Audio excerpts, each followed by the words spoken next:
Hello, everybody at NMKL Trader Community and out there on the net who will be viewing this video. Today was a great day for the market trend system. As always, once you get into a trade, um, if you're on the NQ, 40 ticks is an easy win, and if you're on the ES, 10 ticks is an easy win. Now, what I'm going to do today is just kind of slowly walk you through today's market. Okay, and I want to explain a little bit more in detail about how easy this system is to trade. Now, yes, buy on blue, sell on red, but you have to make sure that both the micro trend and the macro trend are in harmony or showing the same color. Okay, so let me start with a set of rules. And the first set of rules is the rule number one is we want to kind of let the market get into a trend.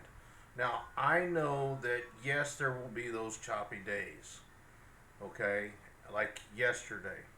But you can still get these 40 ticks or these 10 ticks depending on whether you're trading the NASDAQ 100, which is the NQ or MNQ, or if you're trading the S&P 500, which is the ES, which is the E-mini, or the MES, which is the micro E-mini S&P 500.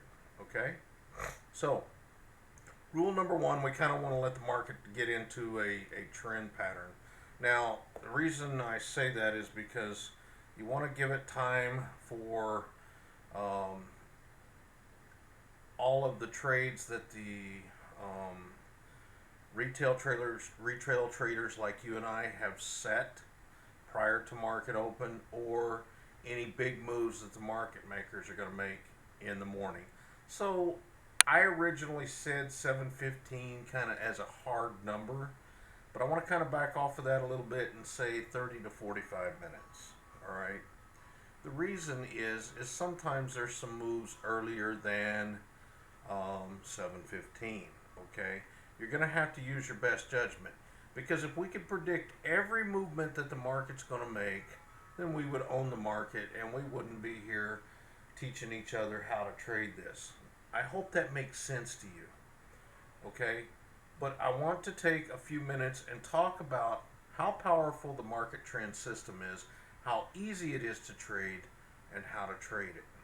Okay, so back to rule number one, we want to make sure we give it some time for the market to start moving. About 30 to 45 minutes after market opens, start looking for a trade.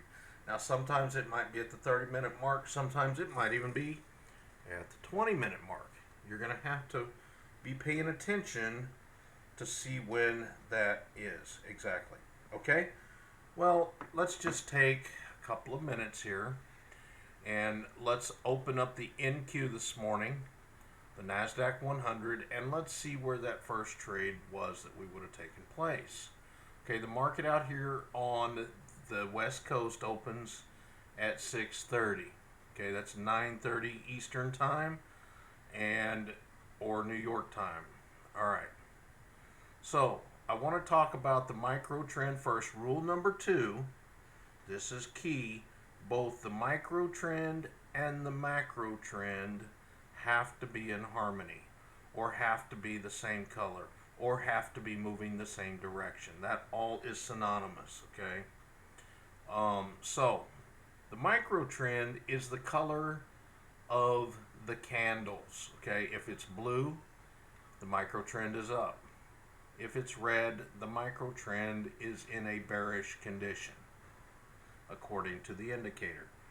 All right, now sometimes it may look a little wonky, but according to the indicator and the way I built it, when it's red, it's in a bearish condition. You don't want to be trading. Okay. Now, that's the micro trend. That's the smaller of the two trends.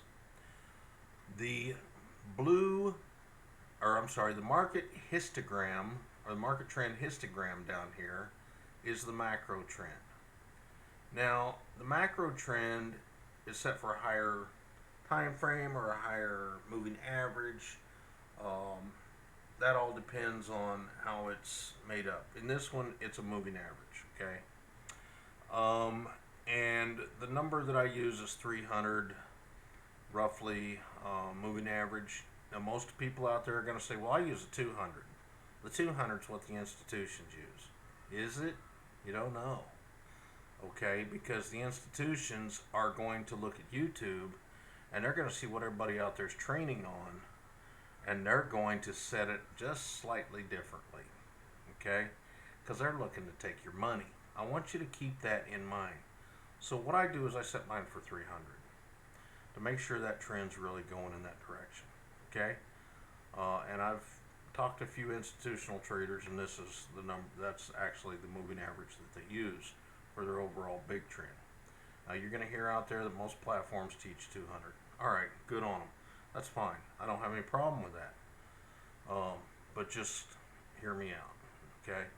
So here at 6:57 a.m. this morning, we get our first buy signal, and we get the micro trend going in the right direction.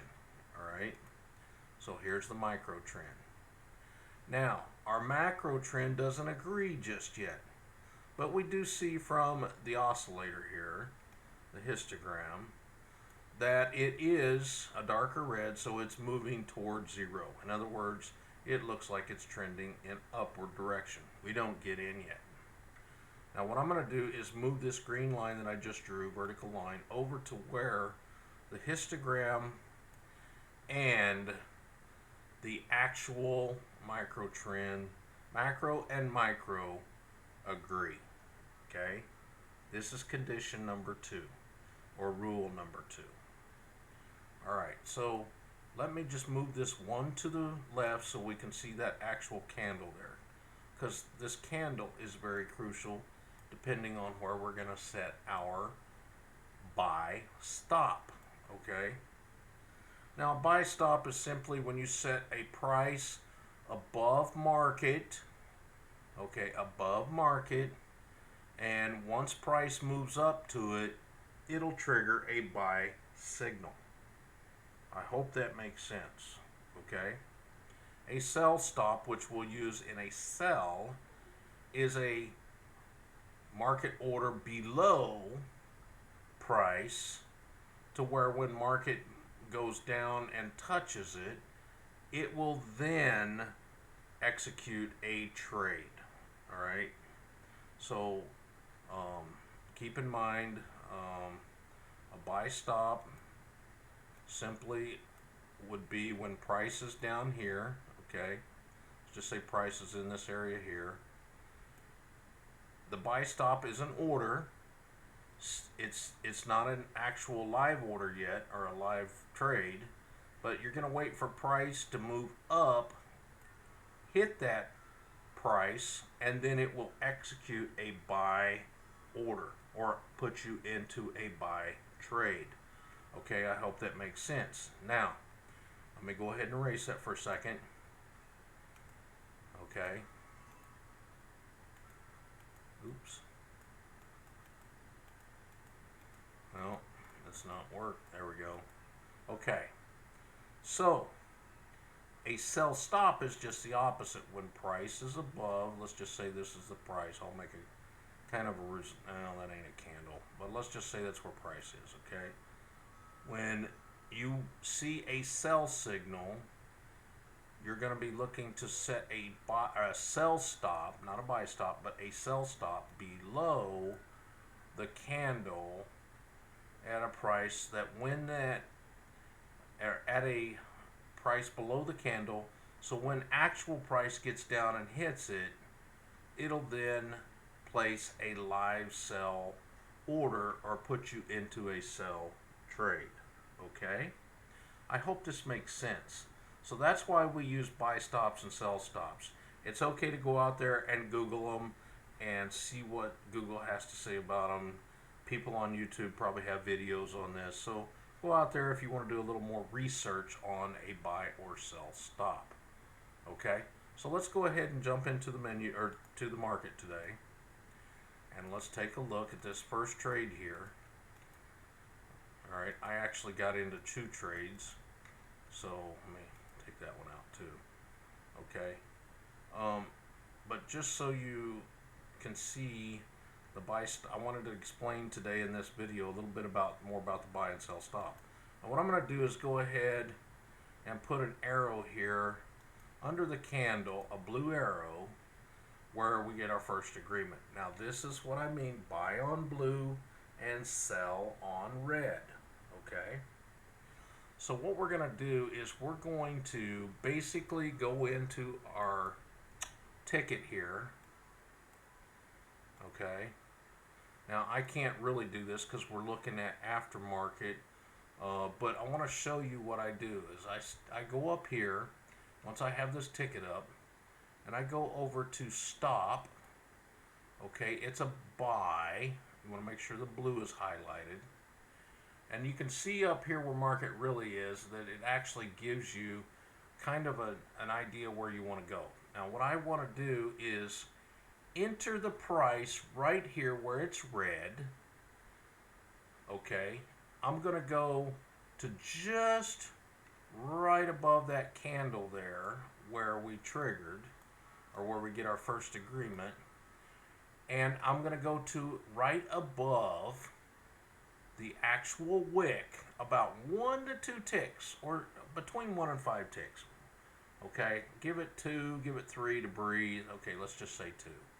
All right, so if I was to go 2 ticks above the close of that, here's the close, 22562. I would say 22564. Okay, so you would go in here and you would enter 22564. All right, it brings it down here, and you can kind of see that that's just right above that candle there now. Again, the market has already moved past this point, so this is an invalid area for a buy stop for this demonstration. However, I'm filling out this ticket so you understand how to do this. Okay, and then once you're above price, because technically you won't see all of this here, what you want to do is make sure that your take profit is set at 40 and your stop loss is set at 80, and then you would click on both of these, and you would see, because we're trading 2 units, that you would make 400 on this, or if you lost it, you would lose 800. I'm trading the NQ, not the MNQ. The MNQ, of course, would be a lot less.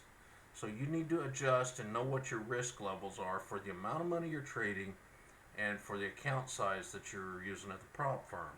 Those really have significant meaning in this, okay? So I just wanted to demonstrate that ticket there for you. Okay, so I'm going to go ahead and just close this for now because I don't want no trades going on. But I'm going to draw this for you. So now, I did take a trade here this morning, okay? And we're going to set this for 40 ticks above, roughly. Let's get up there a minute. Okay, come down just slightly. Okay, that's 40 ticks above.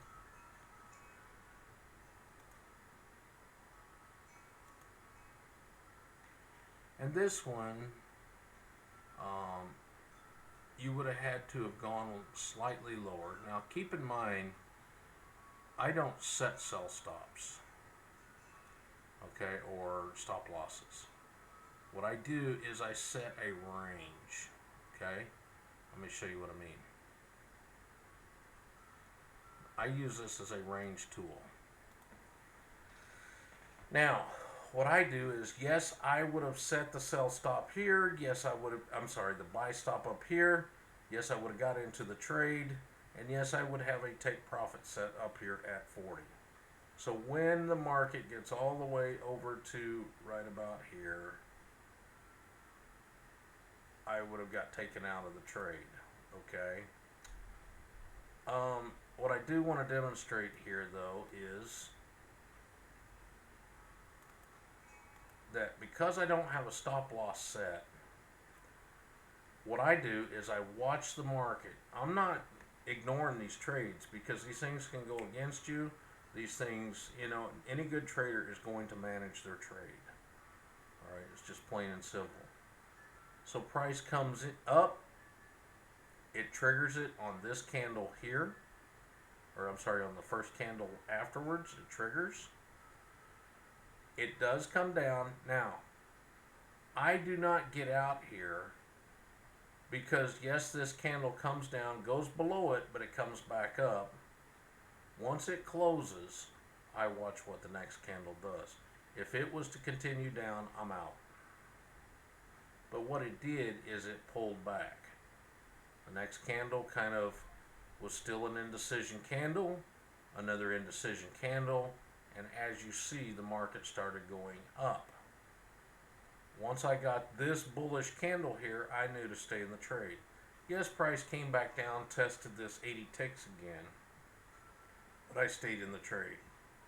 Where I would have got out of the trade is if this bearish candle would have continued into another bearish candle below this, then I would have got out. Alright, this is where you learn to trade.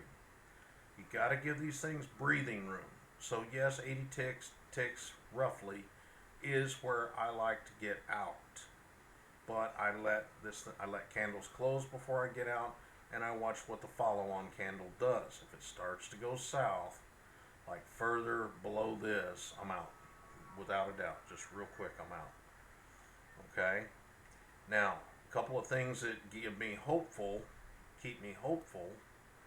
is yes, you see some indecision candles down to roughly this point here, but then you start seeing this go up and you start seeing these change to a lighter color. That means you're getting some momentum here and back in your histogram.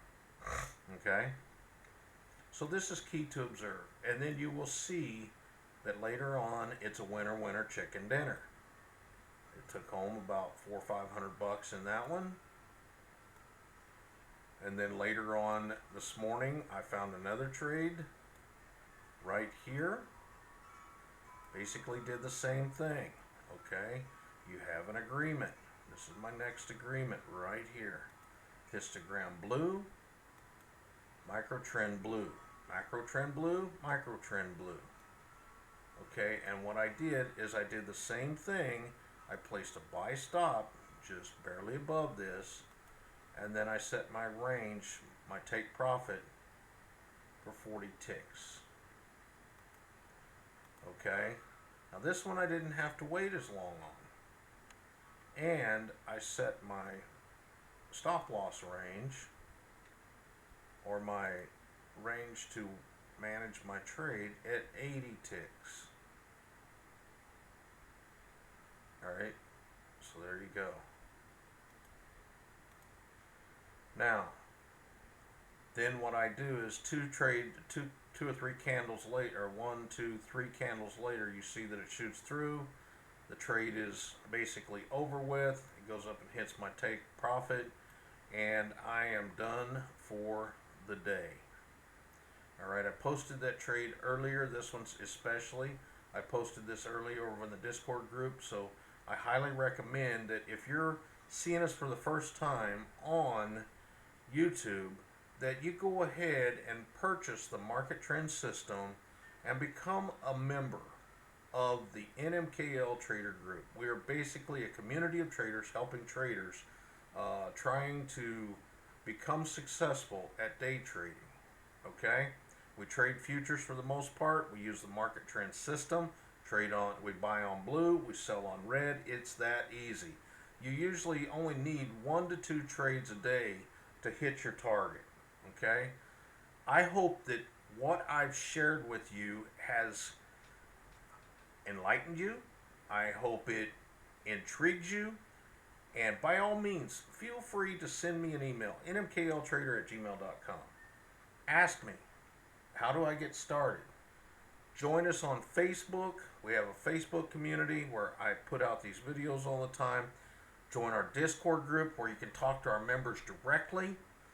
And you can't get started unless you purchase a system. Now, we also trade Apex Prop Firm or Apex Trader Funding. I'm not telling you you have to trade that one. You can still join our Discord group, become a member, and trade over on Top Step, Take Profit Trader. I don't care. I'm here to share with you the market trend system and how to trade and become profitable. This is Nate at NMKL Trader. I'll see you in the community. Have a great day, and I really challenge you to become a successful trader. See you in the trade room.